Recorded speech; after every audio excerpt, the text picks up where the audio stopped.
തന്നിഷ്ഠസ്യ മോക്ഷോപദേശാത്. ഏഴാമത്തെ സൂത്രം.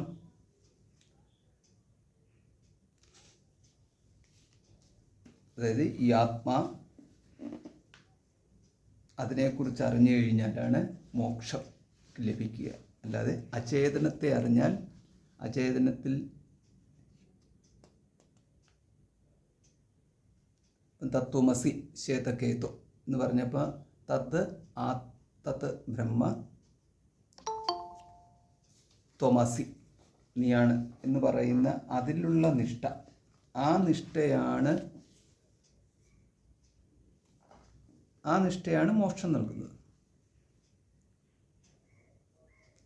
അല്ലാതെ പ്രധാനത്തിൽ നിഷ്ഠ വന്നാൽ അത് മോക്ഷത്തെ നൽകത്തില്ല. ഏഴാമത്തെ സൂത്രം. എട്ടാമത്തേതാണെങ്കിൽ ഹേയത്വ അവചനാച്ച, ഉപേക്ഷിച്ചു പോകണം എന്ന് പറയാത്തതിനാൽ. അത് എട്ടാമത്തെ സൂത്രം. ഒമ്പതാമത്തെ സൂത്രം സ്വാപ്യയാത്, സ്വപിതി എന്ന് ഈ പുരുഷനെ തന്നെ പറയുന്നതിനാൽ. അപ്പം ഇങ്ങനെയാണ് ഇതിൻ്റെ സൂത്രങ്ങളുടെ പോക്ക്. ഇതിനകത്ത് നമുക്കിപ്പോൾ എന്താ മനസ്സിലാക്കാൻ പറ്റുന്നത്? അതായത് ഈ മൂന്ന് സൂത്രങ്ങൾ തന്നിഷ്ഠസ്യ മോക്ഷോപദേശാത് എന്ന് പറഞ്ഞിരിക്കുന്നത് എന്താണോ ബ്രഹ്മ, ആ ബ്രഹ്മത്തിൽ നിഷ്ഠയോടു കൂടിയിട്ടുള്ളവന് മോക്ഷം ലഭിക്കുന്നു. അപ്പം അതൊന്ന്. രണ്ടാമതായിട്ട് ഉപദേശ സമയത്ത് തത്വമസി ശ്വേതകേതോ എന്ന് ഉപദേശിക്കുന്ന സന്ദർഭത്തിൽ ആ ഉപദേശത്തെ അതിക്രമിച്ചുകൊണ്ട് ഇത് ചൂണ്ടിക്കാണിച്ചിട്ട് മറ്റൊന്നാണ് ബ്രഹ്മം എന്ന് പറയുന്നില്ല. അപ്പം ഇങ്ങനെ പോകുമ്പോൾ ഇവിടെ നമ്മൾ ഈ ഛാന്തോഗ്യോപനിഷത്തിനകത്തെ ഈ തത്വമസി ശ്വേതകേതോ എന്ന ഭാഗത്തെക്കുറിച്ചൊക്കെ നമുക്ക് നല്ലൊരു ധാരണ ഉണ്ടായിരിക്കണം. അവിടെ ഈ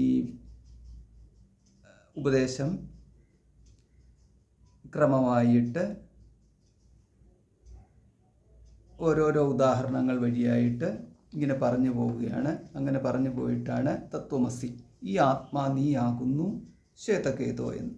അപ്പോൾ ആത്മാ നീയാകുന്നു ശ്വേതകേതോ എന്ന് പറഞ്ഞിരിക്കുന്നത്, ഇതിൻ്റെ തുടക്കം എന്ന് പറയുന്നത് നമ്മൾ ആദ്യം തൊട്ട് കാണണം, സദൈവ സൗമ്യ ഇതമഗ്ര ആസീത്.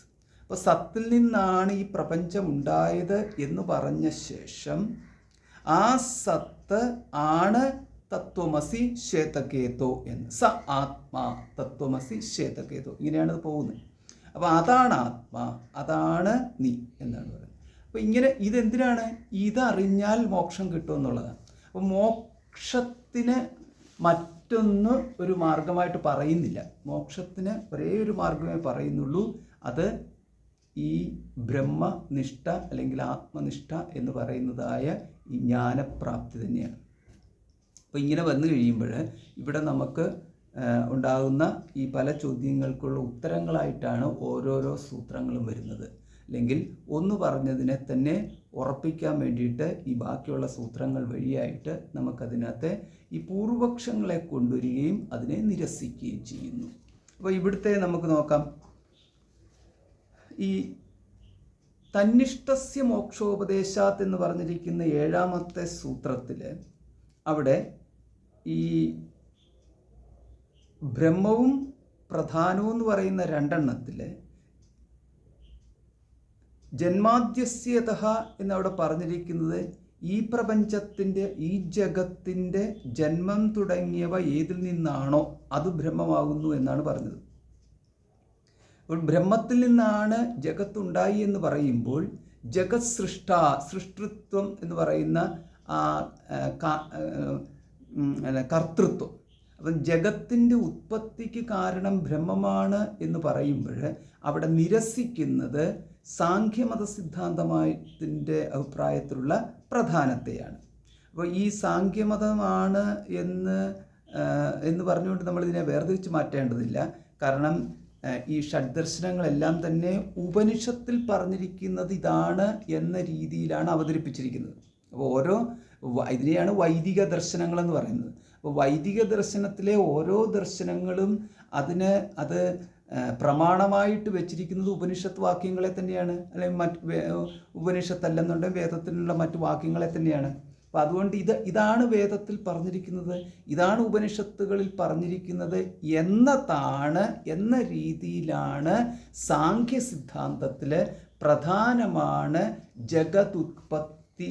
പ്രധാനം എന്ന് പറയുന്നത് നിന്നാണ് ജഗതുത്പത്തി ഉണ്ടായത്, അല്ലെങ്കിൽ ജഗത്തിൻ്റെ ഉത്പത്തിക്ക് കാരണം പ്രധാനമാണ് എന്ന് അവരിതിലൂടെ സ്ഥാപിച്ചെടുത്തിരിക്കുന്നു. അപ്പോൾ അതിനെയാണ് ഇവിടെ ഈ സൂത്രങ്ങളിലൂടെ നമുക്കിപ്പോൾ നിഷേധിക്കുന്നതായിട്ട് കാണുന്നത്.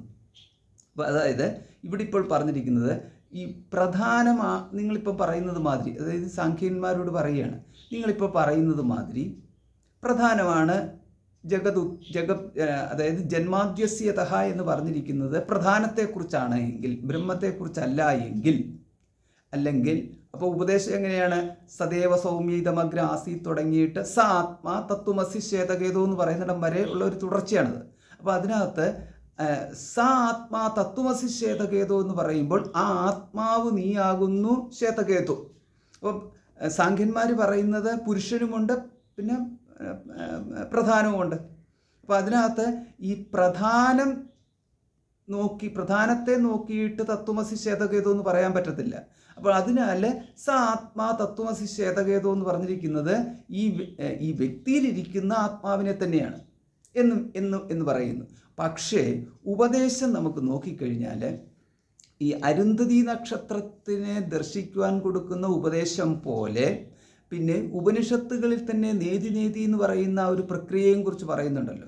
അപ്പോൾ നേതി എന്ന് പറയുമ്പോൾ ഇതല്ല എന്ന് പറഞ്ഞ് നിഷേധിച്ചുകൊണ്ട് ഉള്ള ഉപദേശങ്ങളാണുള്ളത്. അങ്ങനെ ആ ഒരർത്ഥത്തിൽ എടുത്തു കഴിഞ്ഞാൽ ഇപ്പോൾ ഈ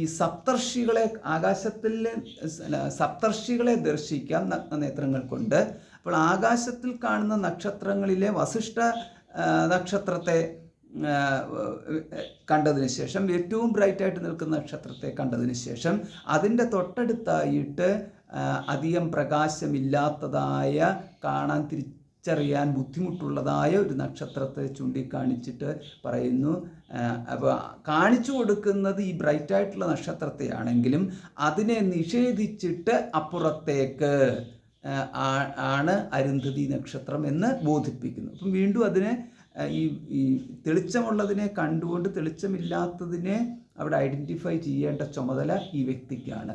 അപ്പോൾ പ്രധാനമായിട്ട് ഉപദേശം നിൽക്കുന്നത് വസിഷ്ഠ നക്ഷത്രത്തെ കാണിച്ചു കൊടുക്കാൻ വേണ്ടിയിട്ടുള്ളതല്ല ഉപദേശം, പകരം അരുന്ധതി നക്ഷത്രത്തിനെ ദർശിക്കുവാൻ വേണ്ടിയിട്ടാണ്. അപ്പോൾ ഇതൊരു കോമൺ ആണ്, ഇത് ഈ എല്ലായിടത്തും നടക്കുന്നതായിട്ടുള്ള ഒരു ചടങ്ങ് പോലെ നടക്കുന്ന ഒരു സംഭവമാണ്. അപ്പോൾ അരുന്ധതി നക്ഷത്രത്തെ കാണിച്ചു കൊടുക്കുമ്പോൾ ഈ സപ്തർഷി ഗണത്തിൽ സമൂഹത്തിലെ നക്ഷത്ര സമൂഹത്തിലെ ഏറ്റവും ബ്രൈറ്റായിട്ടുള്ള ഏറ്റവും തിളക്കമുള്ള നക്ഷത്രത്തെയാണ് കാണിച്ചു കൊടുക്കുന്നത്. അതേപോലെ ഇവിടെയും തത്വമസി ശ്വേതകേതു എന്ന് പറയുമ്പോൾ ആത്മാവിനെ അറിയാൻ വേണ്ടുന്ന തരത്തിൽ നീയാണ് ആത്മാ എന്ന് പറയുന്നു. പക്ഷേ ലക്ഷ്യം ആണ് എന്ന് പറഞ്ഞാൽ പോലും, പക്ഷെ ലക്ഷ്യം അവിടെ എന്താ?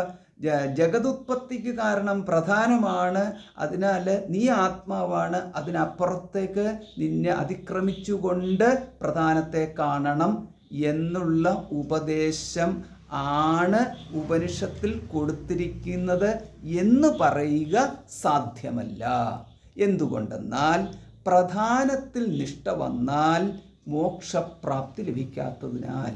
എന്താ പ്രധാനത്തിലുള്ള നിഷ്ഠ എന്ന് പറയുമ്പോൾ നമ്മൾ ഉദ്ദേശിക്കേണ്ടത് പ്രധാനം എന്ന് പറയുന്നത് അചേതനമാണ്. രണ്ടെണ്ണേ ഉള്ളൂ ഇവിടെ, ഒന്ന് ചേതനം, രണ്ട് അചേതനം.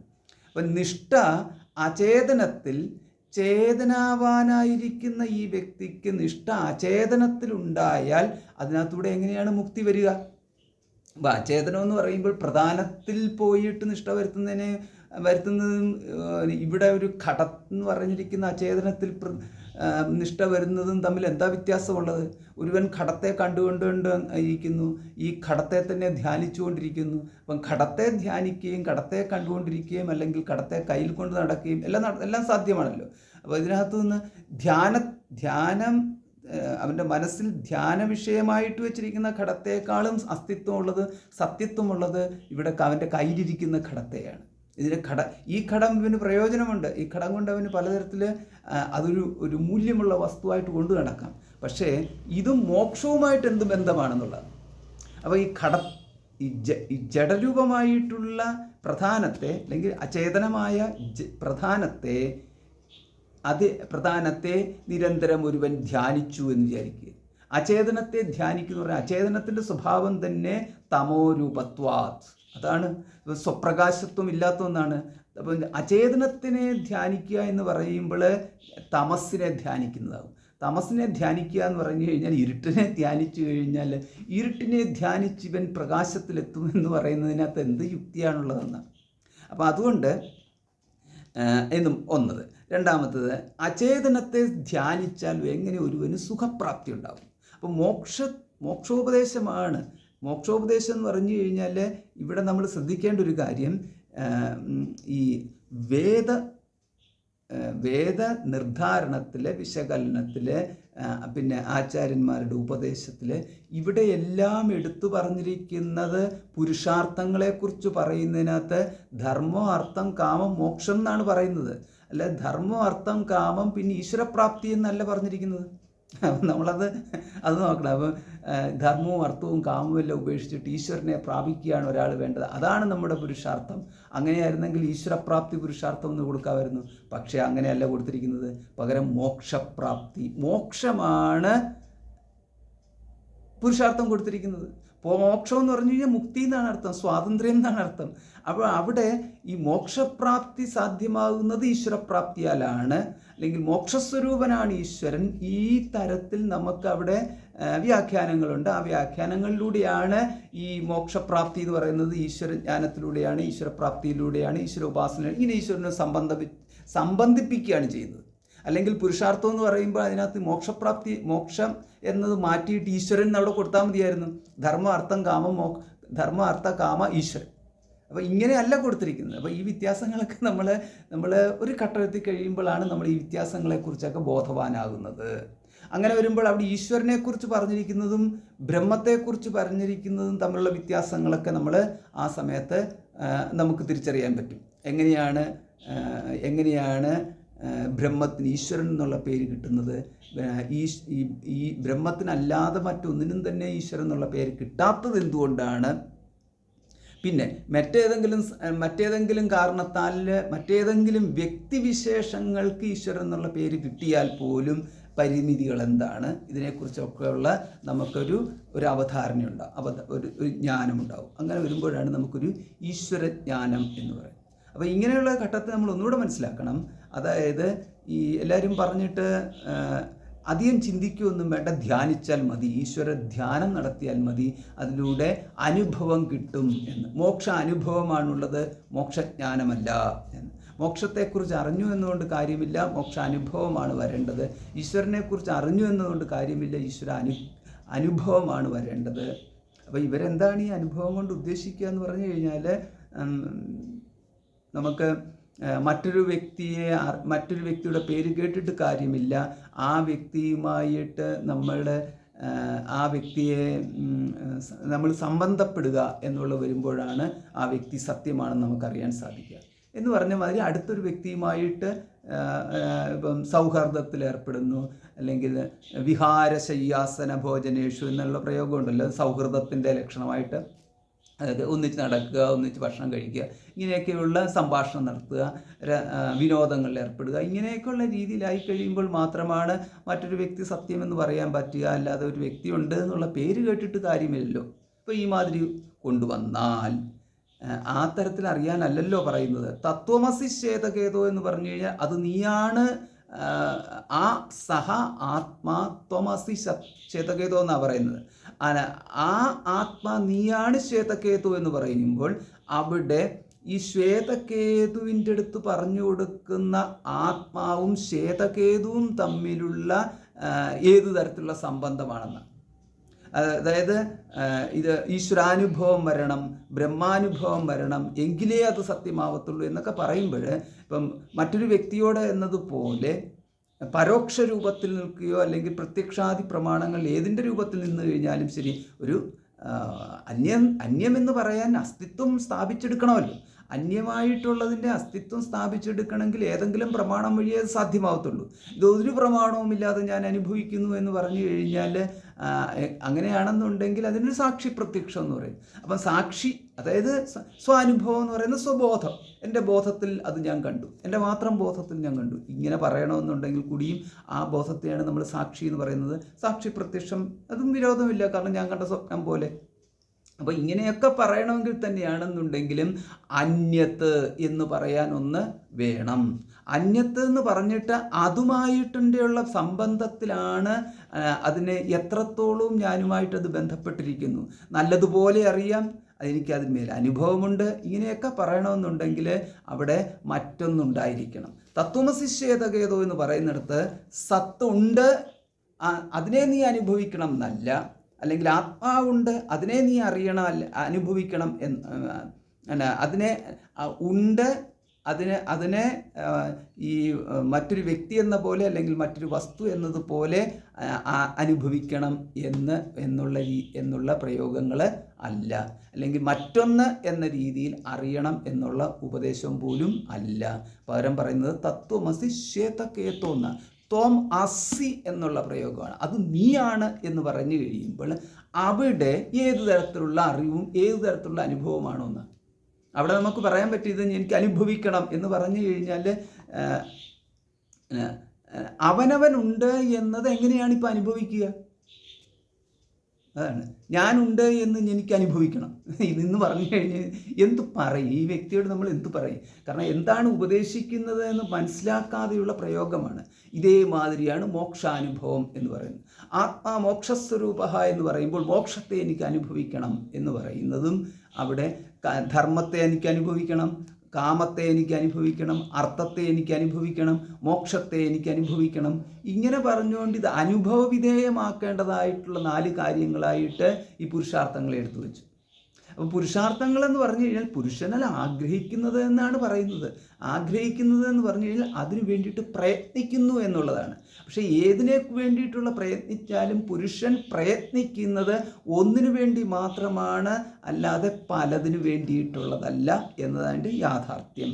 അപ്പോൾ ഈ വ്യക്തി എന്തിനു വേണ്ടിയിട്ട് പ്രയത്നിച്ചാലും ആത്യന്തികമായ ലക്ഷ്യം എന്ന് പറയുന്നത് ആ വ്യക്തിക്ക് ഉള്ള പരിമിതികളെ അതിക്രമിച്ചുകൊണ്ട് സുഖപ്രാപ്തി സുഖത്തെ പ്രാപിക്കണം, അപരിമിതത്തെ പ്രാപിക്കണം, പൂർണ്ണത പ്രാപിക്കണം, ഇങ്ങനെയൊക്കെയുള്ളതാണ്. അപ്പം ചുരുക്കത്തിലെന്ന് പറഞ്ഞു കഴിഞ്ഞാൽ ആ വ്യക്തി സുഖപ്രാപ്തി എന്നുള്ളതാണ് ഏകലക്ഷ്യമാണ് ധർമാർത്ഥ കാമമോക്ഷങ്ങളിലൂടെ പ്രകടമാകുന്നത്. പക്ഷേ ഈ വ്യക്തി അതിനെ തിരിച്ചറിയുന്നില്ല എന്ന് മാത്രം. അങ്ങനെ തിരിച്ചറിയാത്തത് കൊണ്ടാണ് ഒരു വ്യക്തിക്ക് അറിയാൻ 2 ഉപായമുണ്ട്. ഒന്നുകിൽ മറ്റുള്ളവർ പറഞ്ഞു കൊടുക്കാം, അല്ലെങ്കിൽ സ്വയം അനുഭവിച്ച് അറിയാം. ഇങ്ങനെയല്ലേ പറയാൻ പറ്റത്തുള്ളൂ. ഊഹിച്ചറിയുക എന്ന് പറയുന്നത്, ഊഹിക്കുക എന്ന് പറഞ്ഞു കഴിഞ്ഞാൽ എന്തെങ്കിലും ഒന്ന് കണ്ടതിന് ശേഷം അതിനെ വെച്ചുകൊണ്ട് കൂടുതൽ നിഗമനത്തിലേക്ക് എത്തുകയാണ്.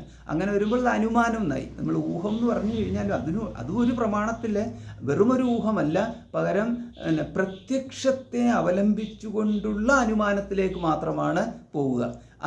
അതുകൊണ്ടാണ് പ്രത്യക്ഷത്തെ വെച്ചുകൊണ്ടാണ് ബാക്കിയുള്ള പ്രമാണങ്ങളെല്ലാം നിൽക്കുന്നതെന്നും പറയാൻ കാരണം. അപ്പോൾ ഇങ്ങനെ ഏതെങ്കിലും ഒരു പ്രമാണത്തെ ഉപയോഗിച്ചുകൊണ്ട് മാത്രമേ, അതായത് ഏതെങ്കിലും വിധത്തിലുള്ള ഒരു അറിവിനെ അവലംബിച്ചുകൊണ്ട് മാത്രമേ എന്തെങ്കിലും ഒന്ന് ഉണ്ടെന്നോ ഇല്ലെന്നോ സ്ഥിരീകരിക്കാൻ പറ്റത്തുള്ളൂ. ഇവിടെ ഇപ്പോൾ ഈ ബ്രഹ്മമുണ്ട് ഇല്ല എന്ന് സ്ഥിരീകരിക്കണമെങ്കിലോ സ്ഥാപിക്കണമെങ്കിലോ ഒരറിവ് വരണം. സത്ത് തന്നെയും, സത്തെന്ന് പറയുന്നതും ബ്രഹ്മം തന്നെ ഒന്നാണ് എന്ന് പറയുന്നതിനകത്ത് ഒരു സ്ഥാപിച്ചെടുക്കാൻ എന്തെങ്കിലും വേണം.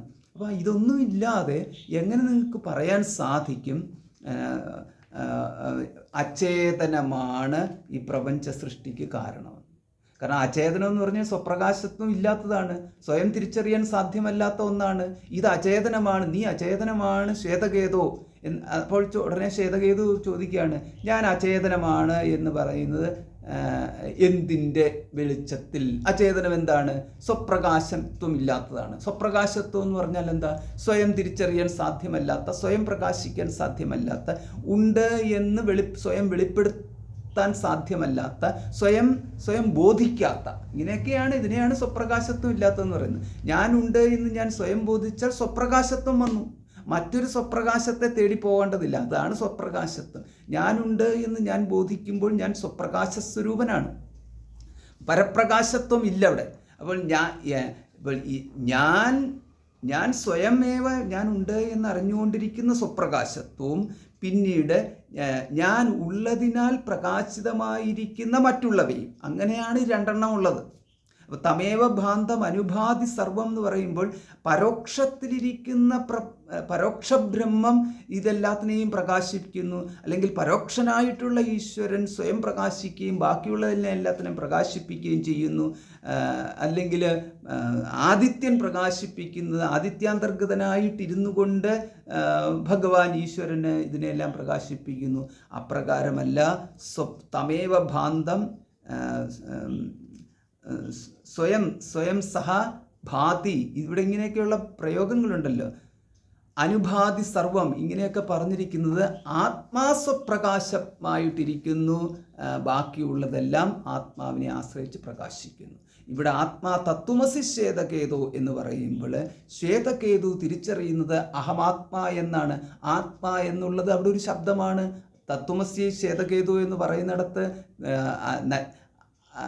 ശ്വേതകേതുവിനറിയാവുന്നത് അഹമാണ്.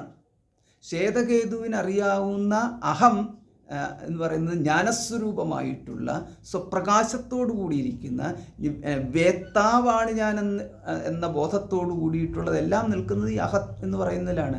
ആ അഹത്തെയാണ് ആത്മാവായിട്ട് ശ്വേതകേതു അറിയുന്നത്. അപ്പോൾ അതുകൊണ്ട് ആത്മാവിനെ അവിടെ ഒരു ഒരു റീഇൻട്രൊഡ്യൂസ് എന്നൊക്കെ പറയുന്നത് മാതിരി ഒന്നുകൂടി എടുത്ത് പുതിയതായിട്ട് ഒരെണ്ണത്തിനെ അവതരിപ്പിക്കുകയല്ല ചെയ്യുന്നത്. പകരം ഉള്ളത് അഹം എന്ന് പറയുന്നത് അതാണ് ആത്മാ എന്നറിഞ്ഞിട്ട് ആ ആത്മാവാണ് പ്രപഞ്ചാരംഭത്തിലെ സത്ത് എന്ന ഒരു റിലേഷനാണ് അവിടെ കാണിച്ചു കൊടുക്കുന്നത്. അപ്പോൾ ഇവിടെയാണ് ഈ റിലേഷൻ കാണിച്ചു കൊടുക്കുമ്പോഴാണ് ഗുരു ഉപദേശം എന്ന് പറയുന്നത്. അല്ലാതെ ഇല്ലാത്തതൊന്നും ഉണ്ടാക്കി കാണിച്ചു കൊടുക്കലോ പരോക്ഷമായിട്ടോ പ്രത്യക്ഷമായിട്ടോ ഉള്ളതിനെക്കുറിച്ചൊന്ന് ബോധിപ്പിക്കുകയോ ചെയ്യുന്നതല്ല ഗുരുപദേശം. പകരം ഗുരുപദേശം എന്നിവിടെ പറഞ്ഞിരിക്കുന്നത് ഇവിടെ പ്രപഞ്ചാരംഭത്തിലുള്ള സത്ത് തന്നെയാണ് അഹം എന്ന ബോധം. അഹം അല്ലെങ്കിൽ സ്വബോധത്തിലെ ഈ അഹം എന്നുള്ള രീതിയിൽ ഒരുവന് സ്വയം തന്നെ അറിഞ്ഞുകൊണ്ടിരിക്കുന്ന ആ അഹം എന്ന് പറയുന്നത് അതാണ് ആത്മാ എന്ന് പറയുന്നത്. അപ്പോൾ ഇപ്രകാരം അറിയുമ്പോൾ ഇവിടെ ഇപ്പോൾ അതിനാൽ കിട്ടുന്ന പ്രയോജനം എന്താ? അതിനാൽ കിട്ടുന്ന പ്രയോജനം തസ്മാത് ഇപ്പോൾ ഈ പ്രയോജനത്തിനാൽ ഈ എന്തിനു വേണ്ടിയിട്ടായിരുന്നോ എന്തായിരുന്നോ എൻ്റെ പ്രശ്നം എന്ന് പറയുന്നത് ഞാൻ മൃത്യുശങ്ക ഇതൊരു പ്രശ്നമാണ്.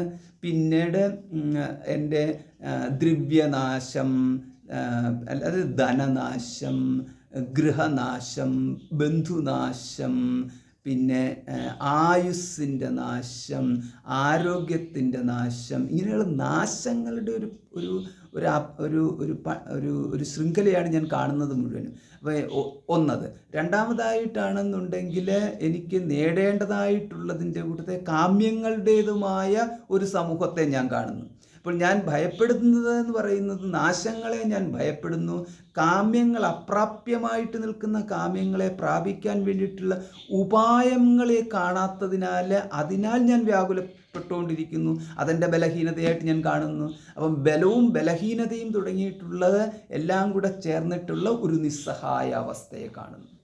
പിന്നെ ഭീതി, നഷ്ടപ്പെടുമോ എന്നുള്ള ഭീതി, ആയുസ് ഉൾപ്പെടെ സകലതും നഷ്ടപ്പെടുമോ എന്നുള്ള ഭീതി, ആ ഭീതി നിൽക്കുന്നു. പിന്നെ ചുറ്റുപാട് നോക്കിക്കഴിയുമ്പോൾ മറ്റുള്ളവർക്കുള്ളതുപോലെ എനിക്കില്ല എന്നുള്ള പ്രശ്നം വരുന്നു. ഒന്ന്, എനിക്ക് ആവശ്യത്തിനുണ്ടോ ഇല്ലയോ എന്നുള്ളത് ഒന്ന്.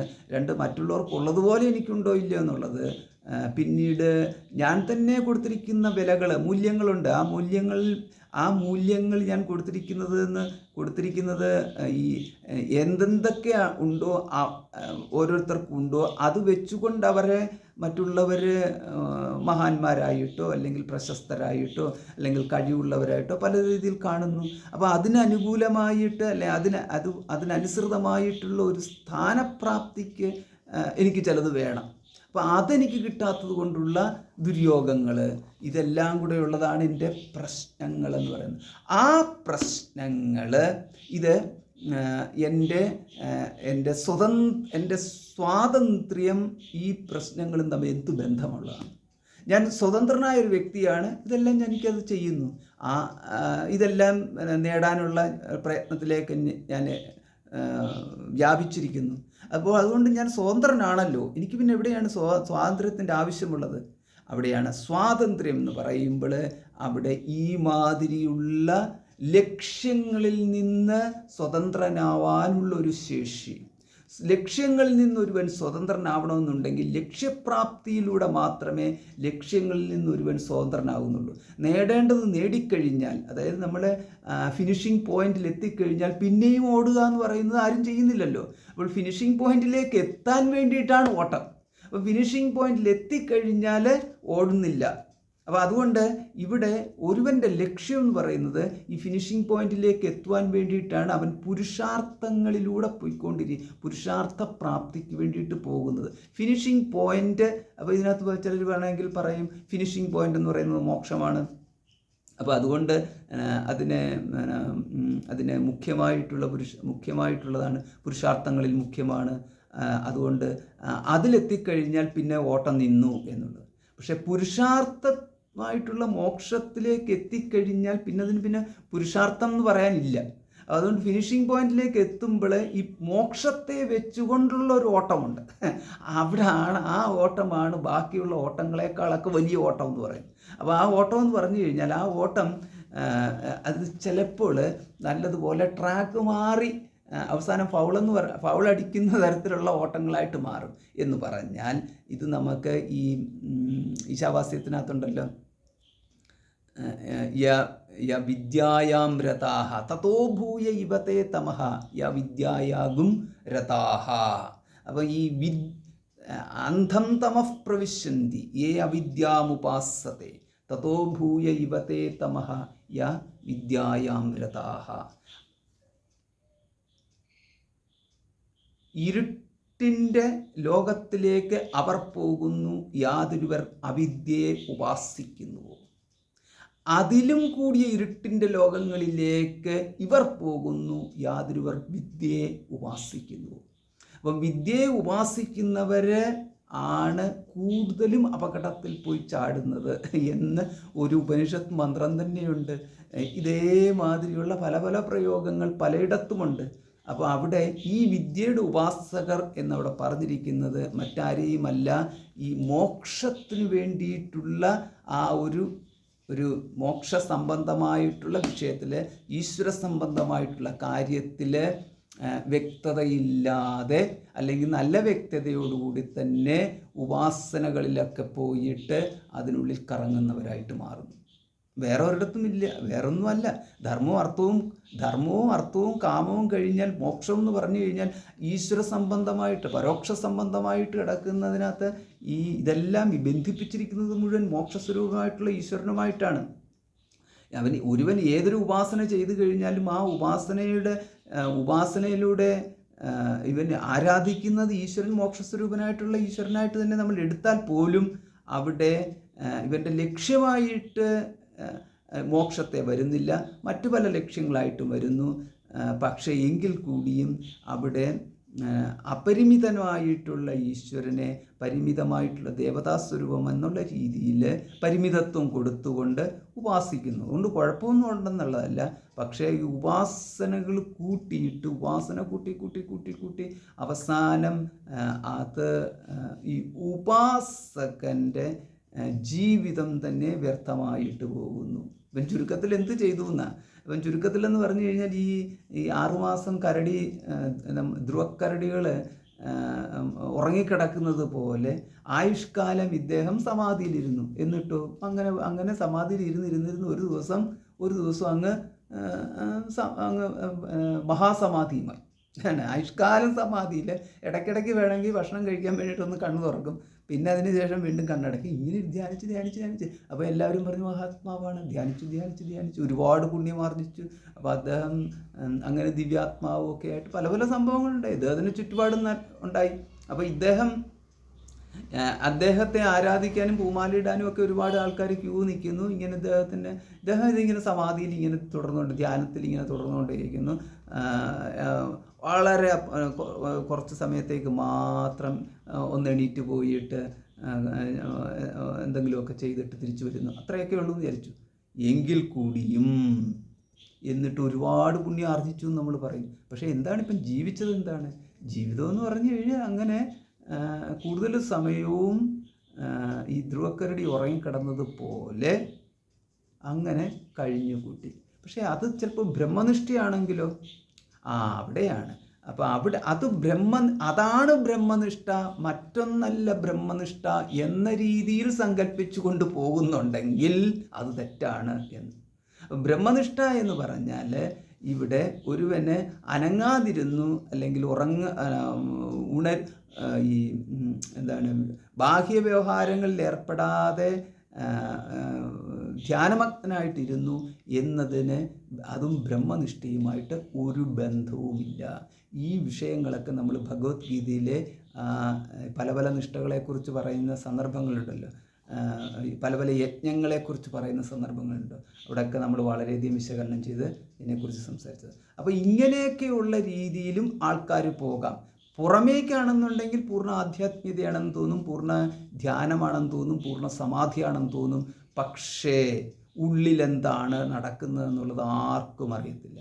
അങ്ങനെ വരുമ്പോൾ ചില സാധ്യതകളുണ്ട്. ആ സാധ്യതകളിൽ ഒന്ന്, ഇദ്ദേഹം ഒരു മഹായോഗിയൊക്കെ ആവാം, പക്ഷേ പ്രകൃതി ലയത്വം എന്നതിലേക്ക് പോകാം എന്ന്. അതായത് ഇതെന്ന് പറഞ്ഞു കഴിഞ്ഞാൽ നമ്മുടെ യോഗശാസ്ത്രത്തിൽ തന്നെയുള്ള കാര്യങ്ങളാണ്. ഒന്ന്, പ്രകൃതി ലയത്തിലേക്ക് പോകാം. പ്രകൃതി ലയത്തിലേക്ക് പോകുക എന്ന് പറഞ്ഞു കഴിഞ്ഞാൽ ഇദ്ദേഹം ഈ ഉറങ്ങിക്കിടക്കുന്ന സ്ഥിതിയില്ലേ, അതിൻ്റെ തുടർച്ചയാണ് പ്രകൃതി ലയത്വം എന്ന് പറയുന്നത്.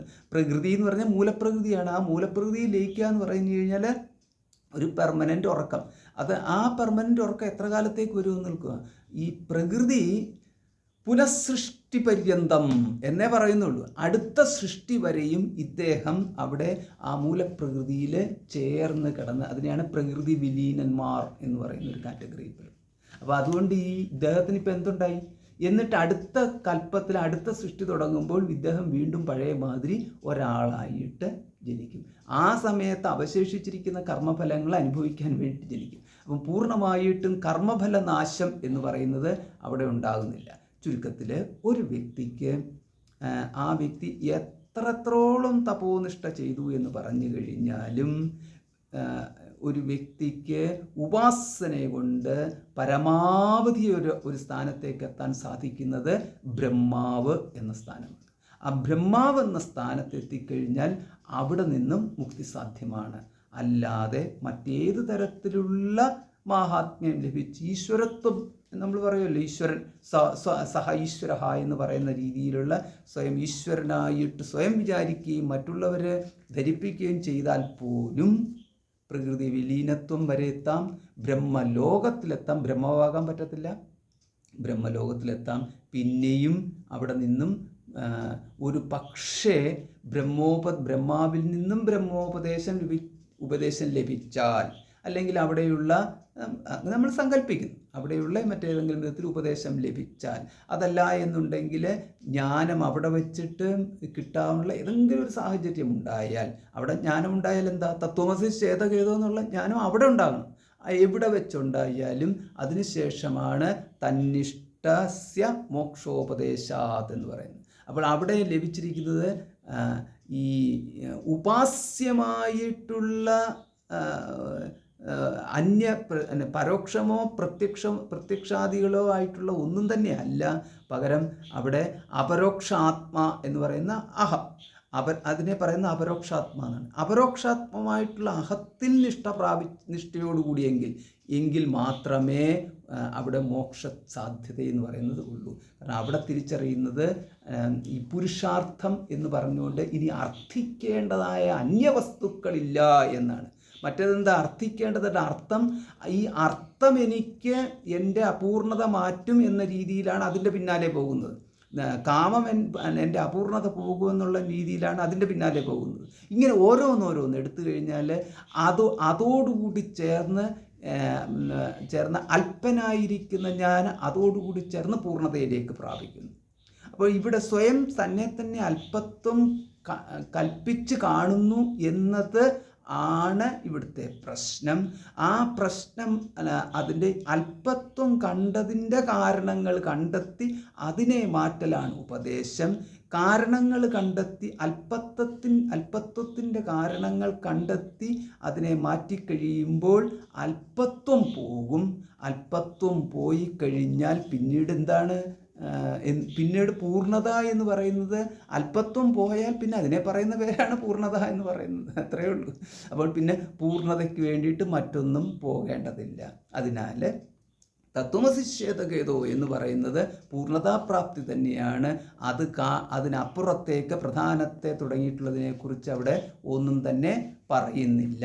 അപ്പോൾ ഈ ഒരു കാര്യമാണ് അടുത്ത സൂത്രത്തിൽ പറഞ്ഞിരിക്കുന്നത്.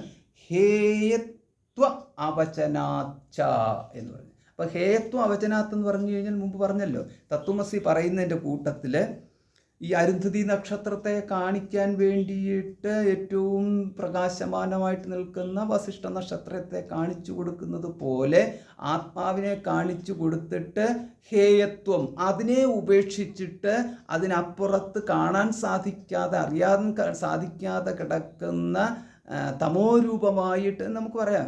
അതായത് അചേതനമായിട്ടുള്ള പ്രധാനത്തിലാണ് നീ ശ്രദ്ധ വെക്കേണ്ടത്, നീ അറിയേണ്ടത്, അതാണ് നിനക്ക് മോക്ഷം കിട്ടുക എന്നവിടെ പറയുന്നില്ല. അതാണ് ഹേയത്വം. ഹേയത്വം എന്ന് പറഞ്ഞാൽ ഉപേക്ഷിക്കൂ എന്ന് പറയുന്നത്. അപ്പോൾ നേതി പറഞ്ഞു കഴിഞ്ഞാൽ നേതി പറയുന്നത് ഏതാ? ആത്മപര്യന്തമേ നേതി സാധ്യമാവത്തുള്ളൂ. ആത്മാവിനെ അതിക്രമിച്ച ആത്മാവി ഈ നേതിക്രിയയ്ക്ക് വിധേയം എന്ന രീതിയിലേക്ക് പോകുന്നില്ല. അതായത് നമ്മൾ ഈ ഉപേക്ഷിക്കുന്നില്ലേ,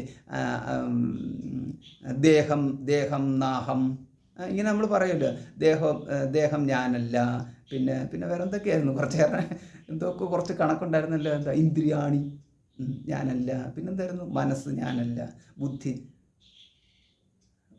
മനോബുദ്ധ്യഹങ്കാര ചിത്താനി നാഹം നച ശ്രോത്ര ജിഹ്വേ നച ഘ്രാണനേത്രേ നച ഭൂമി, ഇങ്ങനെ പോകുന്നുണ്ട്.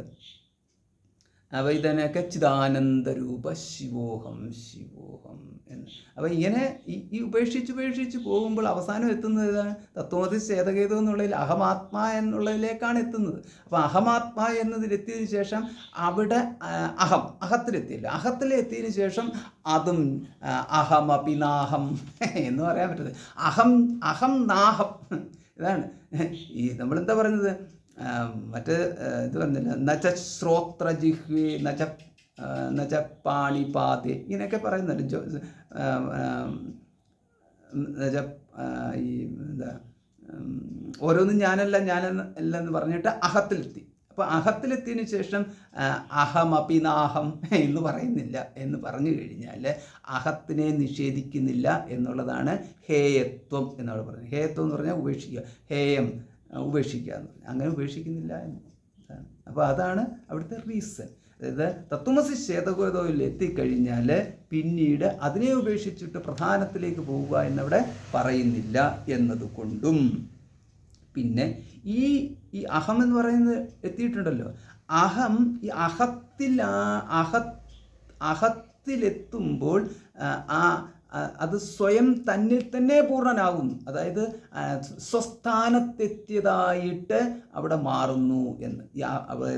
അതായത് നമ്മൾ ഈ അഹത്തിലെത്തുമ്പോൾ അവിടെ ഈ അഹം പൂർണ്ണമാണ്. അതിനാൽ പിന്നീട് എത്തേണ്ടിടത്തെത്തിയവനായിട്ട് മാറുന്നു. അതായത് നമ്മൾ ഈ അന്വേഷണം എങ്ങോട്ടാണ് പോകുന്നത്? ഒരു യാത്രയാണ് അന്വേഷണം എന്ന് പറയുന്നത്. ഈ ആത്മാന്വേഷണം എന്ന് പറഞ്ഞുകൊണ്ട് ഉടനെ തോളത്ത് സഞ്ചിയും തൂക്കിക്കൊണ്ടുള്ള പോക്കുണ്ടല്ലോ, അപ്പോൾ ഈ ആത്മാന്വേഷണം എന്ന് തോളത്ത് സഞ്ചി തൂക്കിക്കൊണ്ട് കാശിക്ക് വിടുന്നതല്ല ഈ ആത്മാന്വേഷണം എന്ന് പറയുന്നത്. അപ്പോൾ ഇനി അതൊന്ന്. ഇപ്പോൾ രണ്ടാമതാണെന്നുണ്ടെങ്കിൽ നമ്മൾ ഈ തൈത്തിരീയോപനിഷത്തിൽ കണ്ടല്ലോ, എന്താണ് പക്ഷി കൽപ്പന എന്നൊക്കെ പറഞ്ഞുകൊണ്ട് അന്നമയ കോശം, പിന്നെ പ്രാണമയ കോശം, പിന്നെ അതിനെ നിഷേധിച്ചു, അന്നമയ കോശത്തിനെ നിഷേധിച്ചു, പ്രാണമയ കോശത്തിലേക്ക് ബുദ്ധി കൊണ്ടുവന്നു, എന്നിട്ട് പ്രാണമയ കോശത്തെ നിഷേധിച്ചു, മനോമയ കോശത്തിലേക്ക് വന്നു എന്ന് പറഞ്ഞു കഴിഞ്ഞാൽ നമ്മുടെ അറിവിലേക്ക് ഇതിനെ ഓരോന്നിനെ കൊണ്ടുവരികയാണ്.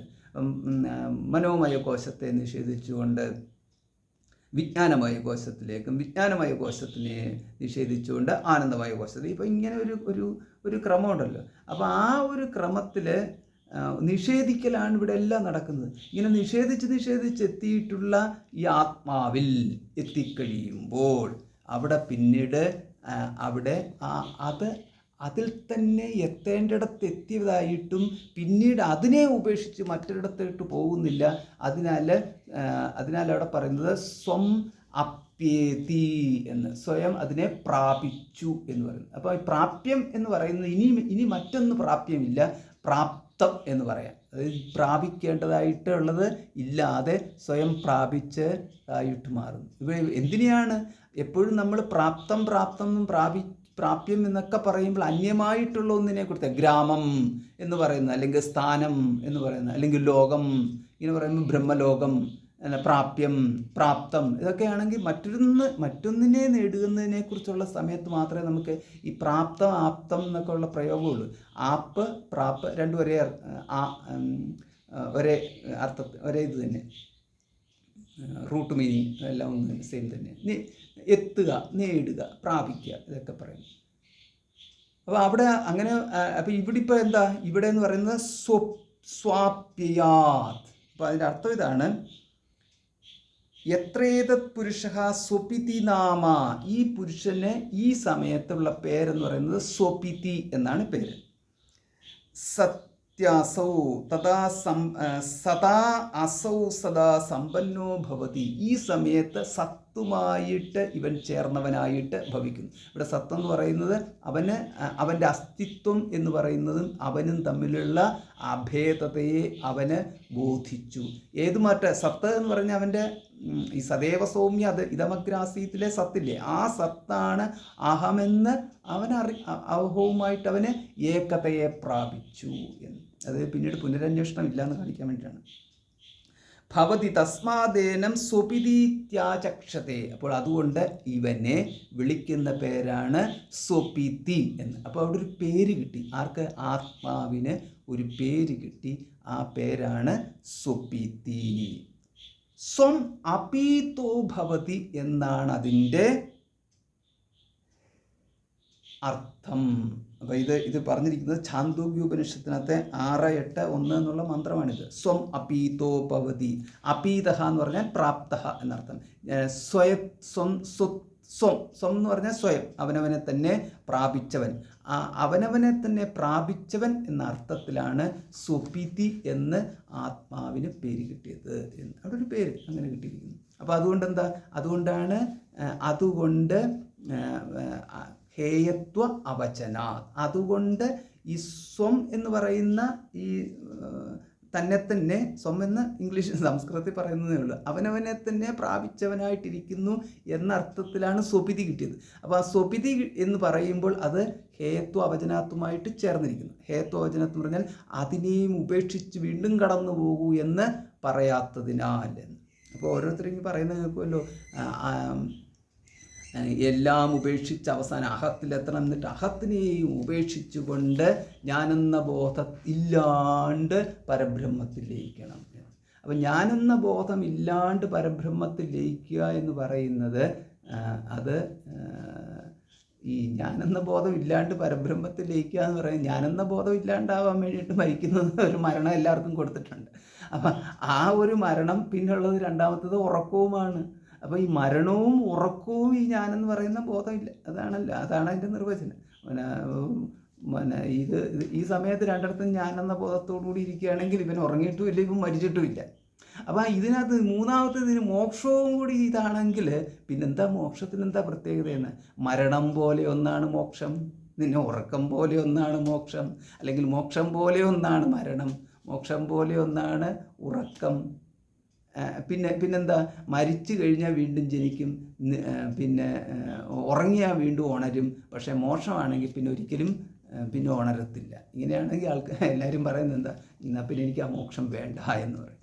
എന്നാൽ അതിനകത്തുനിന്ന് ഈ ഒരാൾക്കും പൂർവ്വജന്മത്തിൽ എന്തായിരുന്നു എന്ന് അറിയത്തില്ല. അത് കാരണം എല്ലാവരെയും സംബന്ധിച്ചിടത്തോളം നമ്മളിങ്ങനെ ആവർത്തിച്ചിങ്ങനെ പറയുന്നു പൂർവ്വജന്മം ഉണ്ടായിരുന്നു, ഭാവി ജന്മം ഉണ്ടായിരുന്നു എന്ന് പറയുന്നതല്ലാണ്ട് ഇത് ഒരുവനും ഒരിക്കലും സ്വാനുഭവത്തിലേക്ക് കൊണ്ടുവരാൻ പറ്റത്തില്ല. പിന്നെ ചിലർ പറയുന്നു സ്വാനുഭവം ഉണ്ടെന്ന്, കഥകളുണ്ടെന്ന്. കഥകൾ കയറിയ കാര്യം അവനവൻ്റെ കാര്യം പറഞ്ഞാൽ മതി, അവനവൻ്റെ അനുഭവത്തിൽ ഒന്നുമില്ല. പിന്നെ കഥകൾ ഇഷ്ടം പോലെ പറയാം നമുക്ക്. പിന്നെ അത് ഈ സൈക്കോളജിസ്റ്റുകളും സൈക്കാട്രിസ്റ്റുകളും ഒക്കെ ആണെന്നുണ്ടെങ്കിൽ അതിനെ വേറെ തരത്തിൽ വ്യാഖ്യാനിക്കുന്നു. ഇനിയും ആധുനിക പ്രാചീനവുമായിട്ടുള്ള തത്വചിന്തകരൊക്കെ ആണെങ്കിൽ അതിനെ വേറെ തരത്തിൽ വ്യാഖ്യാനിക്കുന്നു. വ്യാഖ്യാനങ്ങളൊക്കെ പലതരത്തിൽ ഉണ്ടാവാം. അവൻ ചുരുക്കത്തിൽ ഈ ഒന്നുമില്ലായ്മ, ശൂന്യതയെ പ്രാപിക്കലാണ് മോക്ഷം എന്ന് പറയുന്നതും ഇവിടെ സ്വീകാര്യമല്ല. മോക്ഷം എന്ന് പറയുന്നത് ശൂന്യതയെ പ്രാപിക്കലാണെങ്കിൽ ബുദ്ധ മതത്തിൻ്റെ ശൂന്യപ്രാപ്തി എന്ന് പറയുന്നത് ലക്ഷ്യമായിട്ട് വരും.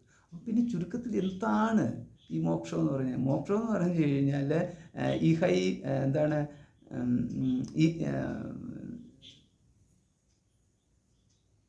എന്തായിരുന്നു ആ കേനോപനിഷത്തിനകത്തൊരു മന്ത്രം ഉണ്ടായിരുന്നല്ലോ, ഇഹ ചേതവേദി തഥ സത്യമസ്തി ന ചേതിഹാവേദി മഹതി വിനഷ്ടി. എങ്ങനെയായിട്ടില്ലായിരുന്നു ആ മന്ത്രമുള്ളത്?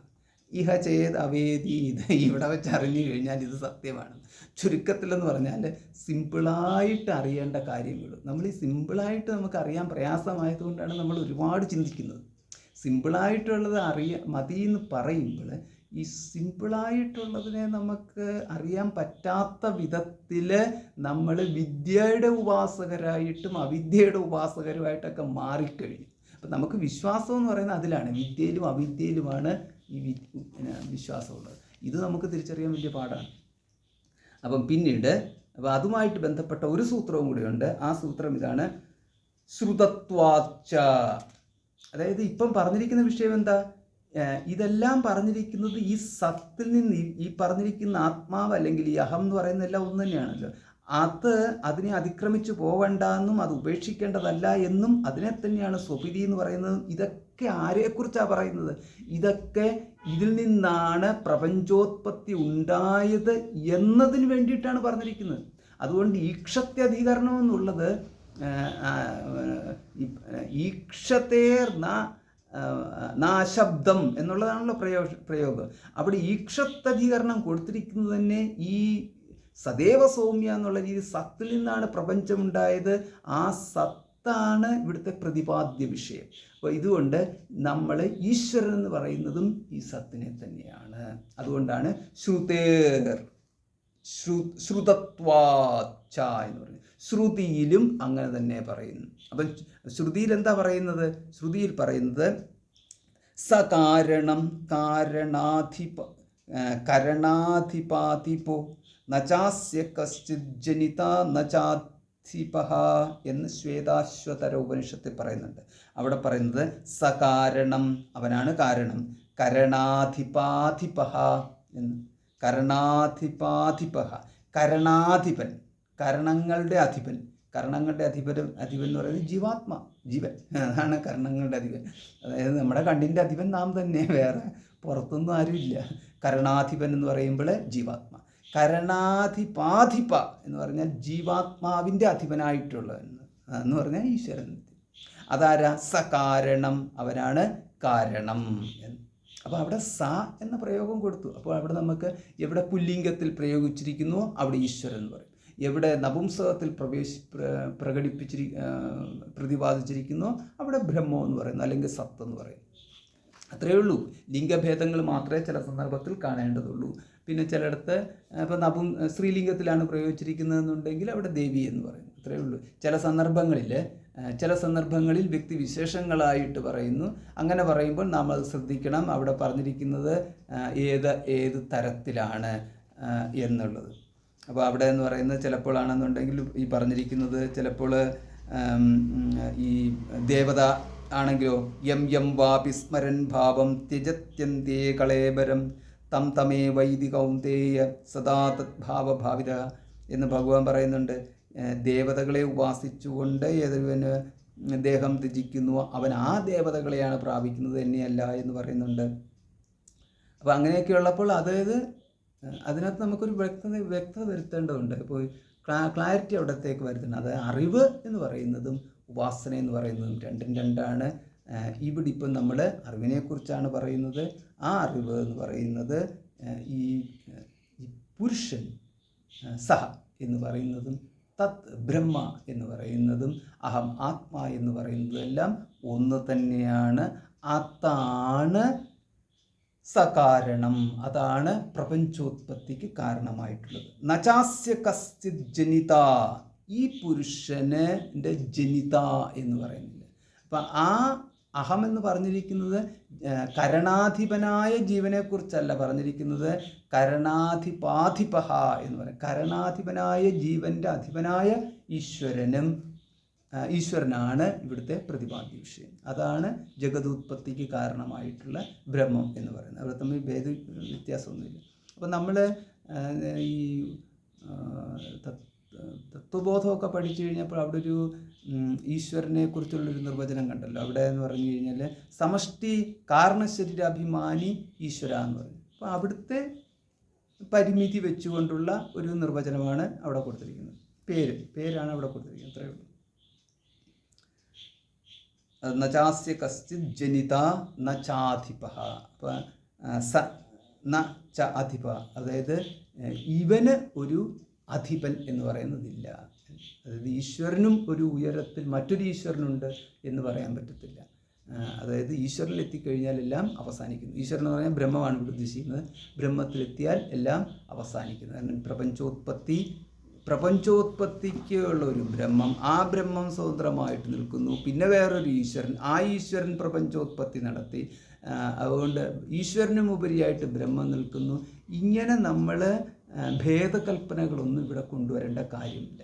ഇത് നമ്മുടെ പഠിക്കുന്നതിൻ്റെ തുടക്കത്തിൽ നമ്മൾ ഈ ചാർട്ട് വരച്ചിട്ട് ഡയഗ്രാം വരച്ചിട്ട് ഒക്കെ നമ്മളിങ്ങനെ ത്രികോണം വരയ്ക്കുകയും ചതുരം വരയ്ക്കുകയും ചെയ്തിട്ട് ചതുരം വരച്ചിട്ട് ബുദ്ധി ഇതുണ്ടല്ലോ, എന്താ 4 മനസ്സ്, ബുദ്ധി, ചിത്ത, അഹങ്കാരം, ഒരു ചതുരമാണ് അന്ധക്കരണം. ഈ തരത്തിലുള്ള ബുദ്ധിയൊക്കെ ആദ്യകാലത്തൊക്കെ വരുമെന്നുണ്ടെങ്കിലും അതും വെച്ചുകൊണ്ട് പിന്നെ ആയുഷ്കാലം കഴിയരുത്. ചുരുക്കത്തിൽ ഇതോടുകൂടിയിട്ട് ഈ അധികരണം ഇവിടെ സമാപിച്ചു.